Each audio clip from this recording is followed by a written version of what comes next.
everyone, this is Sharon with Crafty Acres. And this evening, before the sun completely goes down, I thought I'd go ahead and show you how I make a seed starting mix. This is something that I start my seeds with, and I have 5 different trays going right now, and they're all germinating really well with what I've come up with. And it's just a seed starting mix for someone that wants to start a lot of seeds.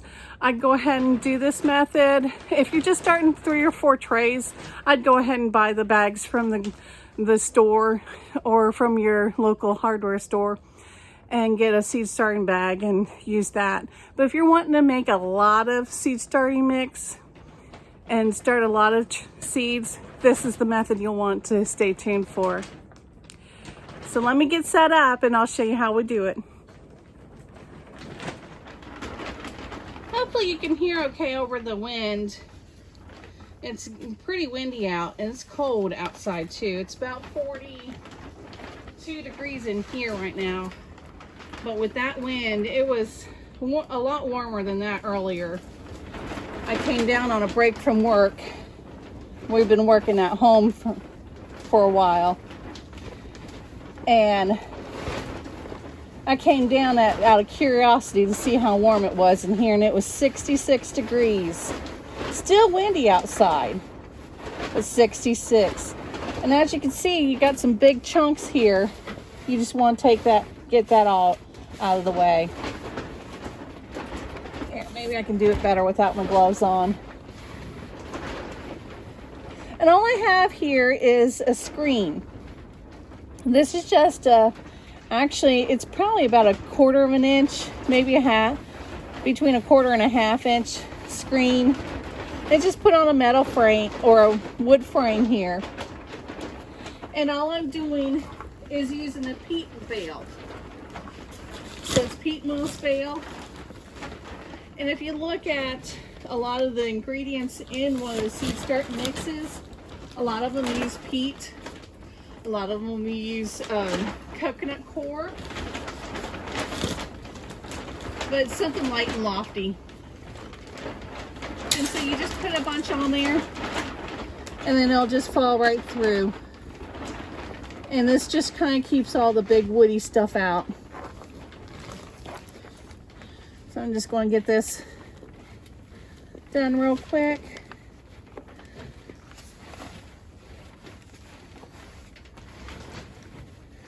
Just breaking up all the big stuff. And I got a bucket here. We'll just use that as mulch or compost or in our compost pile. No big deal. Everything gets used around here. All right. So in the bottom here, I'll show you what I have. Okay, so now this is what it looks like. I just put it up on top of the strainer. And pretty well, it's all nice and small. There might be a few little chunks, but they'll be fine. It's pretty nice and fluffy.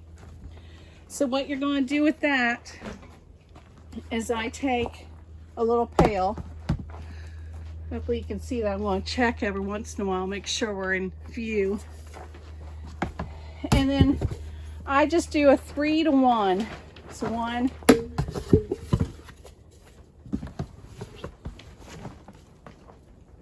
2,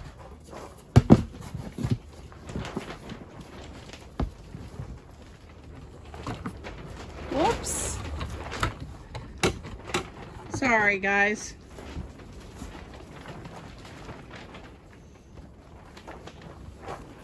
Okay, here's your 3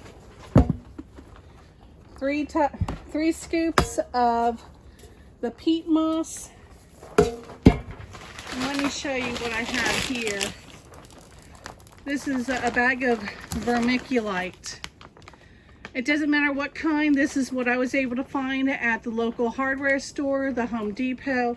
I think it was $16.97 for this. It's 1.5 cubic foot. And I've barely used any out of it. And you just use roughly 3/4 to a whole thing in that. and then you just mix it up. Give it a good mix. The vermiculite is going to keep down on any, hopefully any of the, it's going to help with the aeration, and it's going to help keep down on any moss growing on top.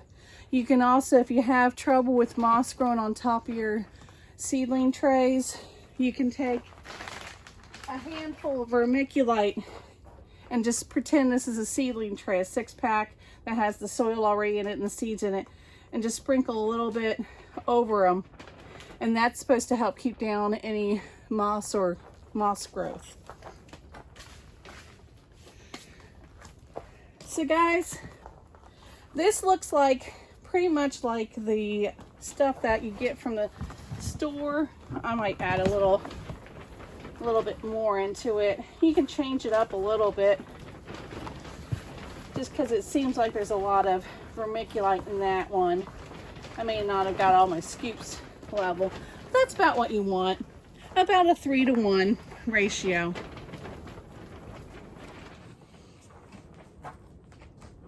Alright guys, I hope you found this video interesting. I hope you learned something about how to make your own seed starting mix. And if you know of anybody that would like to know how to do this, go ahead and share this video with them. And if you have any other ways that maybe you make your own seedling starting mix, go ahead and drop it in the comments. I'd love to see how other people are doing the same thing. Thanks guys. We'll see y'all next time.